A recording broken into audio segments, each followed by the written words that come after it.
This is Greg Graham's. This is his house. He has lived here his whole life, way over 60 years. His house has lots of rooms, filled with all kinds of collectibles. He likes to find the best of whatever he is collecting. Hoarder? Collector? You be the judge. There are a lot of houses on TV, but none quite like this. His sons Jay and Brian grew up here, and now work with him. Welcome to the Graham's house. Volo, House of Cars.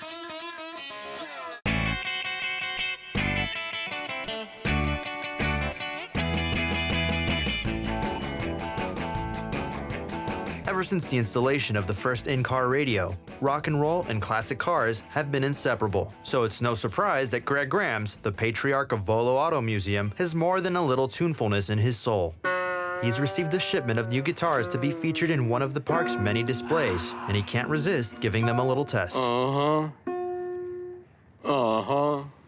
all shook up. Music practice can wait. Greg is late for his meeting with the boys.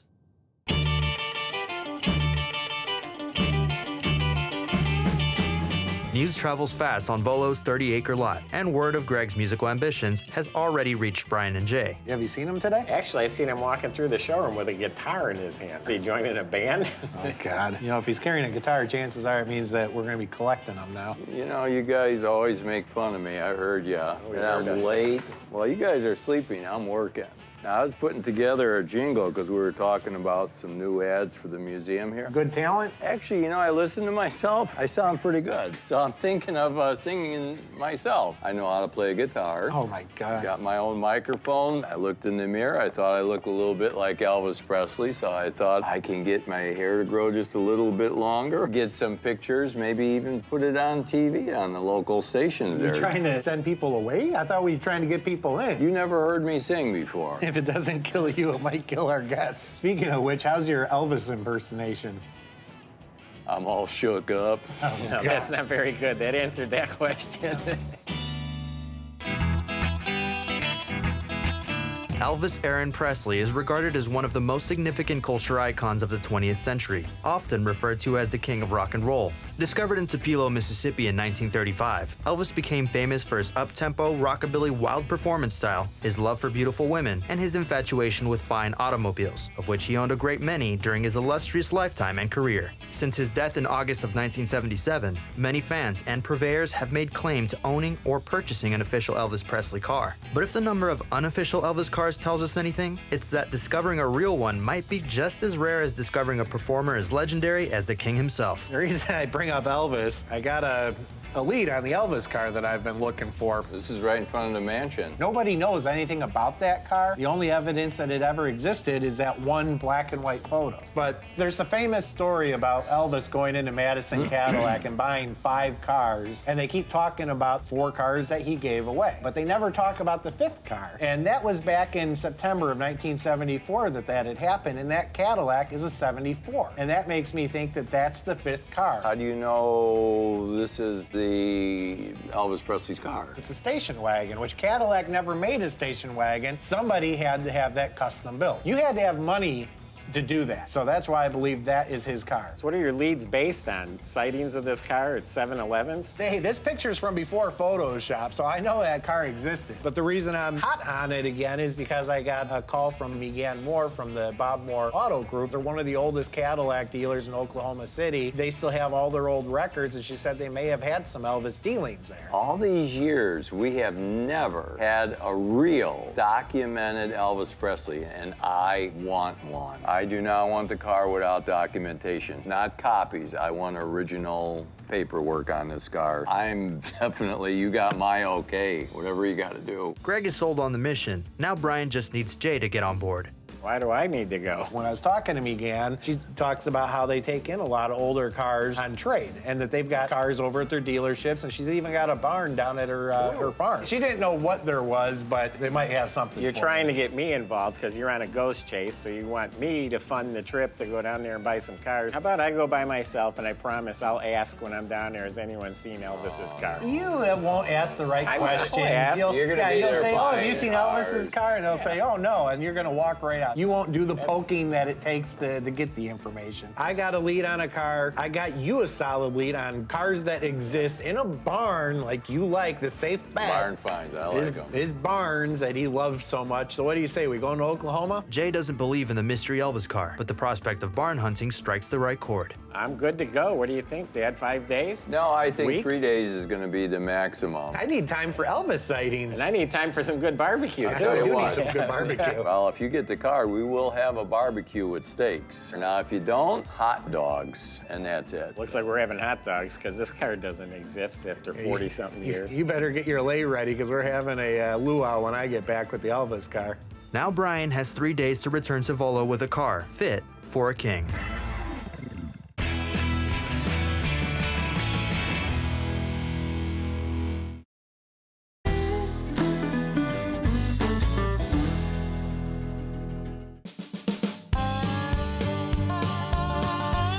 The boys have arrived in Oklahoma City, where they're set to meet with Megan Moore of Bob Moore Cadillac, who may hold the hot lead to Elvis's lost Cadillac station wagon, which they have traveled so far to obtain. Hi, guys.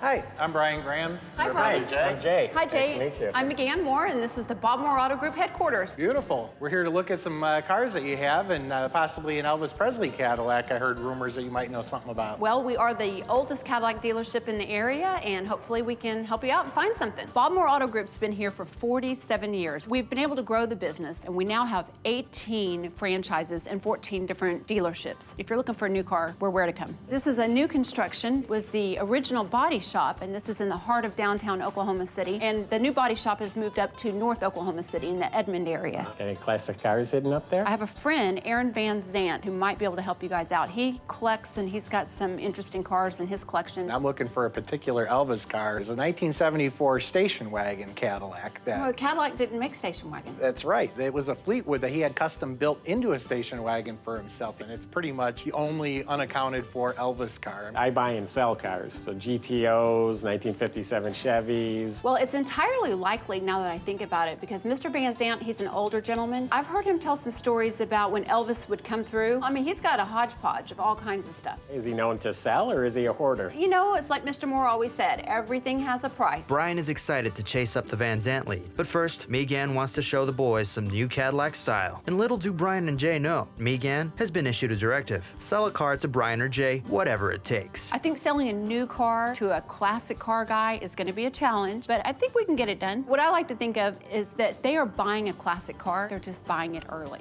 You're making it your own classic. In 30 years, it will be. Yeah, I've got a 59 Cadillac that I actually drive around quite a bit, almost as an everyday driver. When you walked into a dealership back then, it was just a new car like this. Exactly. I'm a Cadillac guy. If I don't find Elvis's, maybe I'll throw a new Cadillac in the trailer. I don't think I'm buying a new Cadillac today. Maybe I'll buy an old one. Jay and Brian, you have been so nice to let me show off the dealership, so I'm going to take you out to the family farm. Because when we get trade-ins, sometimes people will trade in classics, and if there's any chance of finding this Elvis car you're talking about, it might be out there, and if not, we might find something else. Let's go to the farm, see if we can find a barn find. That sounds good. All right.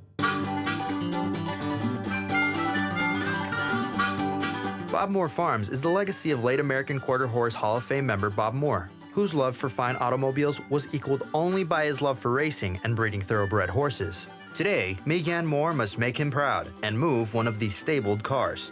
This is the Family Man's Porsche. It's a turbo and 4 doors. It's amazing. You said you weren't a salesperson. You sure sound like one to me. Jay passes on the Panamera, but the next barn find piques his interest. This is a little older. Yeah, this is a cool car. It's not quite old, but it's very collectible already. What's the miles on there? This one has 12,000, and it's a 2007, so that's like, what, mint condition in your lingo? There's only a few select cars past 1980 that I would buy, and the Cadillac XLR is one of them. It's a Corvette in disguise. They're very desirable cars. Now, this is getting more in your family of what you're looking for. Not really, but it looks really nice. If it has crazy low miles on it, I could be interested. It's got 22,000 miles on it, and it looks pretty clean to me. Yeah, it looks very nice. The chrome strip isn't pitted up. The emblem's There's her not selling a car again. I know. Yeah, no, Who I knew? really like it. 22,000-mile car, and it really looks immaculate. I'd be interested in making an offer on both Cadillacs. Are you being serious? Yeah, and I really don't care that Elvis didn't drive it. That's better yet. It's got low miles. But if they were Elvis miles, it'd be worth a lot more money. And then you'd be buying it, and it'd be sitting in our museum. Well, if you're really serious, I'll make a phone call. $35,000 for the pair.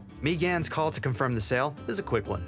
Looks like I've just made my first car sale. He's happy to do business with you. All right, excellent. Well, now that he bought some cars, I still need some information on that Elvis car. I do actually have the number for you. Great, this is what I need. We got the number. Let's get out of here. Thank you on your Yes. first car sale. It was. Now listen, are you sure I can't talk you into this Porsche? It's fabulous. As far as the Elvis car, I think my brother's looking for that needle in a haystack. He's got a lead, but I know how his leads are. They usually don't work. Met the Grams brothers for the very first time today, and the nicest guys. Feeling a little sorry for Brian right now. He's still looking for this needle in the haystack. Hope he finds what he's looking for. Jay got 2 Cadillacs here, but Elvis's car wasn't. I think this is the ticket to Elvis's car right here. The boys press on to Aaron Van Zant, but will they find the mystery Elvis Cadillac, or just another barn filled with hay and wishful thinking?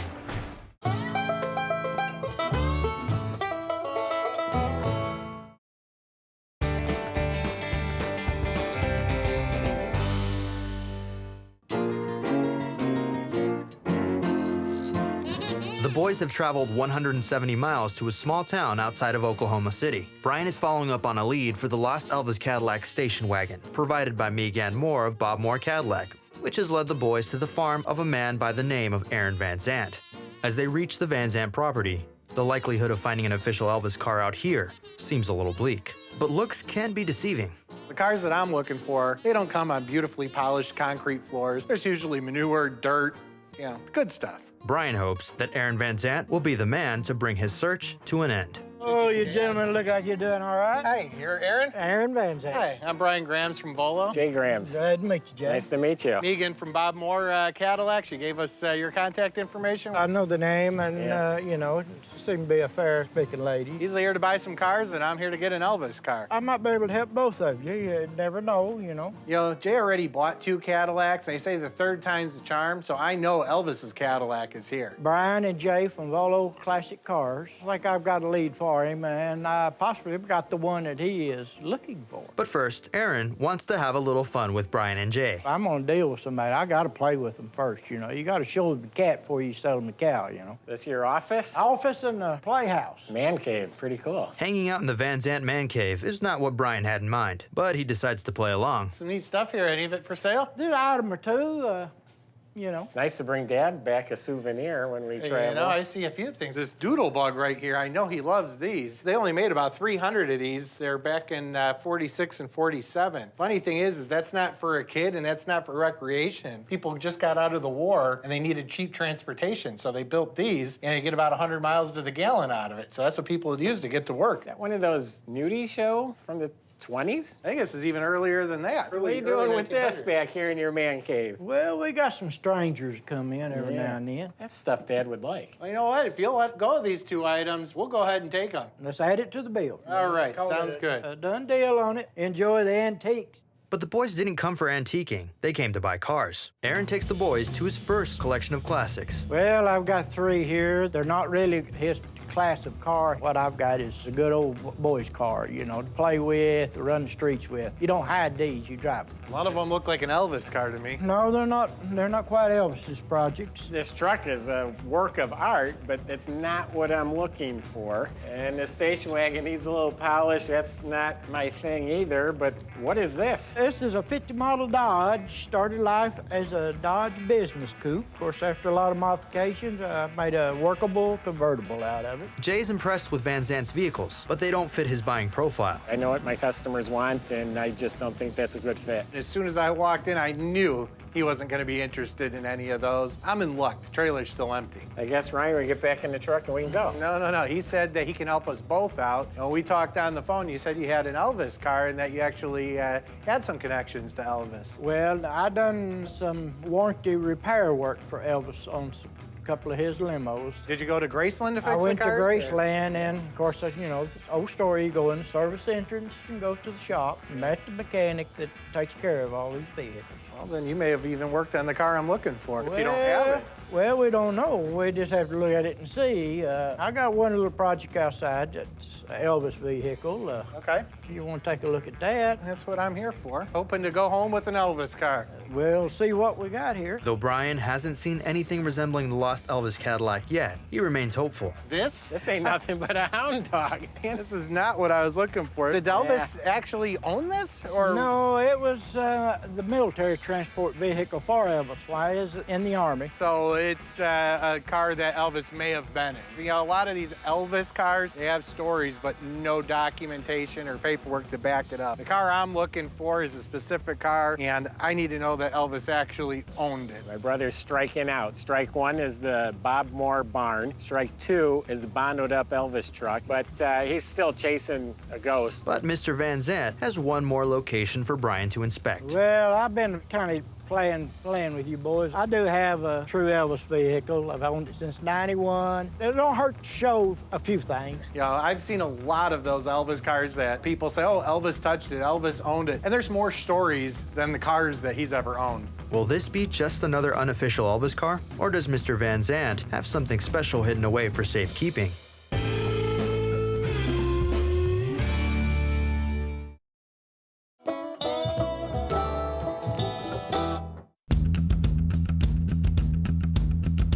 The boys are in a small town in Oklahoma, at the home of Aaron Van Zant, and things are not going according to plan. Well, I'm not gonna fill the trailer. Vehicles I looked at today just aren't what I'm looking for. Jay didn't buy anything, and Aaron brought me around to the corner to this bondoed up truck from the military. Not something I'm interested in. Mr. Van Zant has been playing around all day, but he's now ready to show Brian what he came to see. Yeah, she's covered up. We keep it tiny Is this undercover. a car or parts? There's a car under here, and it looks pretty promising. And here's our documentation. But this is a '74 Cadillac. Not only is this Elvis's car, this is the one I've been searching for all these years. Is this the car that's under the cover? That's the car. I've had the car since '91. It hadn't been lost. It's just been undercover, out of the weather, protected. It may not have been lost to you, but it's been lost to the rest of the world. If this is the car under the cover here, I'm giving you a buttload of cash and a huge hug. You can keep the hug. I'll take the buttload of cash. Well, let's get this thing unloaded. Let's see the car. You know, Aaron, he was messing with me. He had me all shook up, but he redeemed himself. This is not Whoa. rusty. No, it's shinier than your head, Brian. This still has the Tennessee sticker in the window from 1975, and it's got the Madison decal in the window from the Has a Madison Cadillac. Pink roof and pink pinstripe. Elvis loved pink in the 50s and 60s, and they said in the 70s that white was Elvis's new pink. It's got the TCB logo by the keyhole. This is amazing. Only 8,300 miles on it. Wow. The lost car. We've unburied some treasure here. This is lost history that we found. Finally, one of your goose chases paid off. Telling you, rumors, you chase them and you will get them. The only thing left for Brian to do is buy the car. So, Aaron, what are you looking to get out of the car? I paid $100 for it in '91, and I'm looking to double my money on it. I'll take $200. $200,000 is fair to me. I mean, the car is probably not worth quite that much, but it's the history, and I want to get this out to the public so everybody can enjoy it. This isn't a car. This is a piece of Elvis history. People are going to come from all over the world to see this car. It's going to be a staple to our museum. How about that truck out there, that Elvis truck? That's an Elvis item. Yes, I'm proud someone's getting it that's going to show it. Yet, no, I had it for so long, it's just about to become attachment item. I'm glad it's going somewhere where it can be appreciated and shown to the public, because I kept it hid. Mr. Van Zant even called in a special guest to make sure this is a day that Brian will never forget. Well, what do you think of it? It's groovy. I was super excited to find not only was this Elvis's car, but it's the one I've been looking for all these years. Nobody's known where this car has been since 1977 at least. And it turns out Aaron's had it here all along. Well, boys, how'd we do this week? I know, Brian, you did pretty good because I got my foot on the bumper. This looks like Elvis Presley's car. Yeah, this is the one that I've been searching for all these years. A guy had it since 1991, sitting in a little barn. It hasn't seen daylight in 30-some What years. about paperwork, documentation? It's got everything. The bill of sale, title, registration. I even got everything. Elvis's signature, and that's worth something by itself. Jay, did we make any money? He didn't. Well, yeah, actually, we went to Bob Moore Cadillac. They're one of the oldest Cadillac dealers in Oklahoma City. They took me to one of their barns, and actually, I bought 2 Cadillacs. That's 3 Cadillacs. What'd you buy? Well, I got an XLR, which is a later model Cadillac, but it's on a Corvette chassis. Yeah, that's and pretty darn rare. then I got an 84 Cadillac. This thing had real low miles. It was like brand new. It was a 4-door, A 2-door? Fleetwood Brougham. Oh, Yeah, Fleetwood big Brougham. 4-door, Okay, yeah. Somebody my age is gonna love that car. Aaron Van Zant that we got this Elvis Cadillac from, he had a lot of other neat stuff too. We got you a 46 Doodlebug and a Mutascope, peep show. What year is it, the Mutascope? It's the early 1900s. Perfect. And the Doodlebug, well, you know, those are so rare. I mean, I'll take every one I can get. We had a good week. That was a very good That's week. something for all of us. It was a long trip to Oklahoma, but as the boys unload their gifts for Dad and their newest addition to the Volo Auto Museum, the pink-topped officially documented Elvis Cadillac, it all becomes worth it. Brian's hunt finally ends in success. It's been a while. He was due for one. You know, you never know if a rumor is going to lead to a success or disappointment, but you're never going to have success if you don't follow every lead. Whether we win or lose, it's another good week for the house. Volo House of Cars.